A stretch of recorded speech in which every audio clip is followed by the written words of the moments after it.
अस्सलाम वालेकुम व्यूअर्स। आज की हमारी वीडियो का टॉपिक है कि डीसी सोलर सिस्टम फ़ायदेमंद है या नुकसानदेह। तो आज की वीडियो के अंदर हम 3 टॉपिक कवर करेंगे।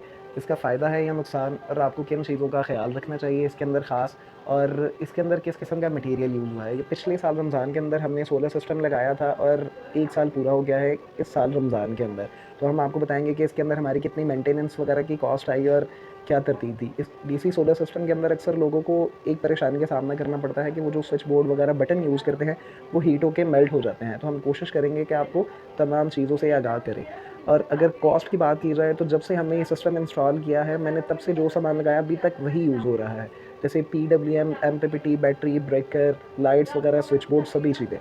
तो हम स्टार्ट करते हैं। इसके अंदर हमने कौन सा मटेरियल यूज़ किया है। वीडियो में नया आने वालों से गुजारिश है कि हमारे चैनल यासिर टेक 24 को लाइक शेयर सब्सक्राइब ज़रूर करें, ताकि इस तरह की मज़ीद इन्फॉर्मेशन मेरी वीडियो आप तक पहुंचती रहे। और जिन्होंने हमारी पुरानी वीडियो नहीं देखी उनके लिए हम बताते चलें कि हमने पैनल कौन सा यूज़ किया है। तो इसके अंदर हमने पैनल यूज़ किया है लॉन्जी हाइनो 6P टाइप वाला पैनल, जो कि उस टाइम मुझे कॉस्ट पड़ी थी उसकी 29 से 30 हज़ार रुपये की, जो कि आजकल मार्केट में आपको 17 से 18 हज़ार रुपये का देखने को मिलता है।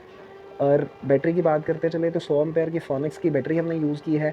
वायर की बात करें तो टिन कोटेड 6 की वायर हमने यूज़ की है। इसके अंदर 2 प्रोटेक्शन के लिए ब्रेकर यूज़ किए हैं, एक पीवी के साथ लगाया है सोलर पैनल के साथ, और एक बैटरी के साथ हमने लगाया है। और इस सिस्टम के अंदर हमने PWM और MPPT चार्ज कंट्रोलर दोनों यूज़ किए हैं।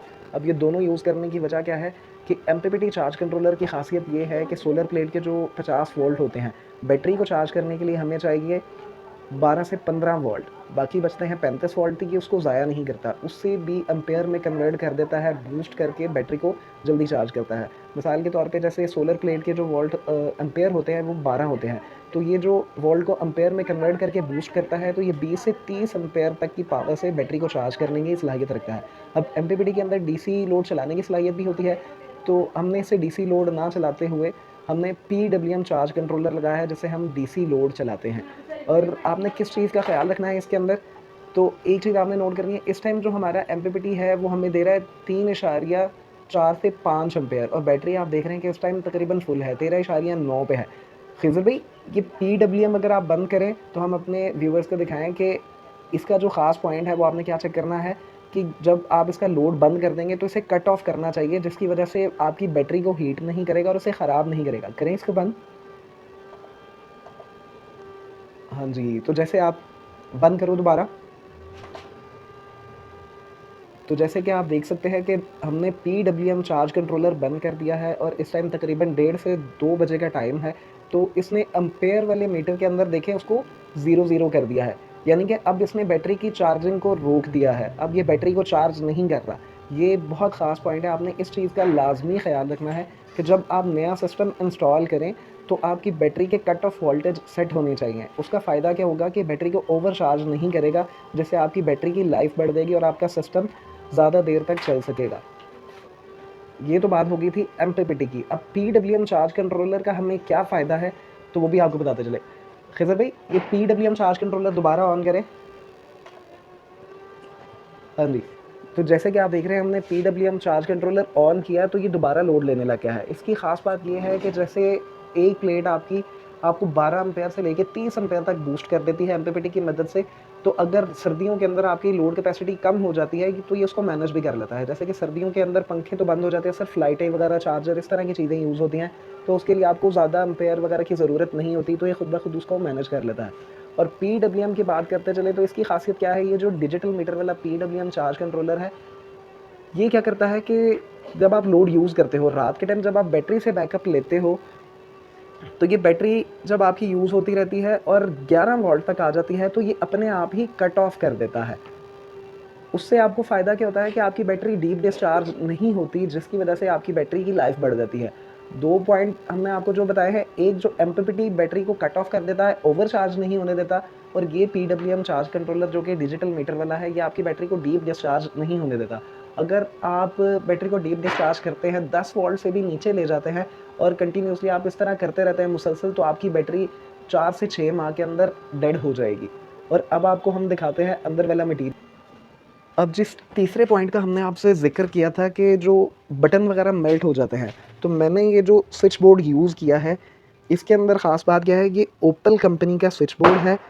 इसके अंदर जो आपको बटन देखने को मिल रहे हैं, स्विच देखने को मिल रहे हैं, ये पत्थर के अंदर बने होते हैं और इनके पॉइंट जो होते हैं वो होते हैं कॉपर वाले। और जो हम स्विच बोर्ड तक जो वायर ला रहे हैं PWM चार्ज कंट्रोलर से, वो हमने ये 2 कोर वायर कॉपर वाली यूज़ की है 4 mm की।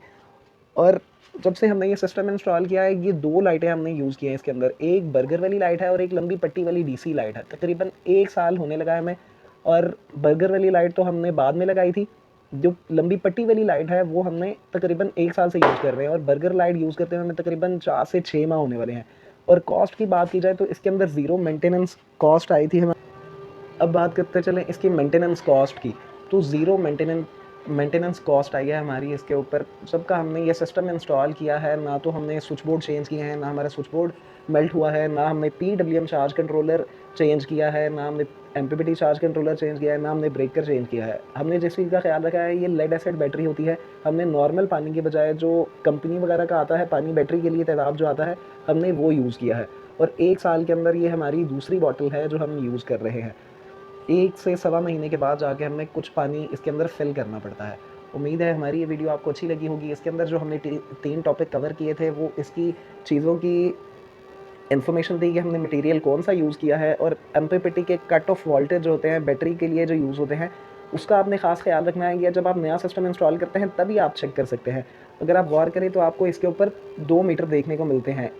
एक होता है वोल्ट मीटर और एक होता है एम्पेयर मीटर। एम्पेयर मीटर आपको सोलर प्लेट के एम्पेयर शो करेगा और वोल्ट मीटर आपको बैटरी का स्टेटस शो करेगा। और ये जो PWM चार्ज कंट्रोलर है, इसके ऊपर भी आपको 3 चीज़ें देखने को मिलती हैं। एक आपको बैटरी का स्टेटस शो करेगा, एक आपको एम्पेयर शो करेगा। जैसे कि आप देख रहे हैं हमने 2 वायर इसके अंदर यूज़ किए हैं, सोलर नहीं लगाया, तो ये सोलर की इनपुट और बैटरी की इनपुट आपको सेम शो करेगा, और आगे आउटपुट लोड के अंदर फ़र्क आता है। उम्मीद है हमारी वीडियो आपको अच्छी लगी होगी। इस तरह की मज़ीद इन्फॉर्मेशन वाली वीडियो देखने के लिए हमारे चैनल यासिर टेक 24 को लाइक, शेयर, सब्सक्राइब ज़रूर करें। जज़ाकल्लाह खैर। ये रहा हमारा एक्सपीरियंस 2024 से 2025 के DC सोलर सिस्टम का।